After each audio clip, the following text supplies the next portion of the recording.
Hi everyone! Today we are going to talk about two words, much and many. Many people are usually confused about these two words because we use them to talk about a lot of something. Actually, it's really easy. We use many to talk about plural countable nouns such as students, books, and pens. And we use much to talk about singular uncountable nouns such as money, salt, and sleep.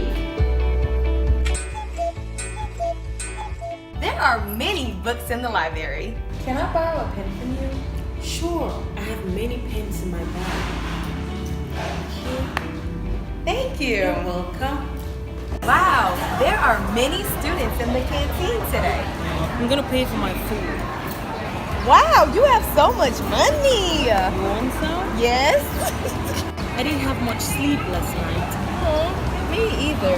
Oh, I put too much salt in my noodles. Oh no. See, it's very easy.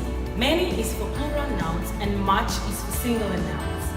Thank you for watching UBU Eng-Minute. Please don't forget to like and share this video. Bye!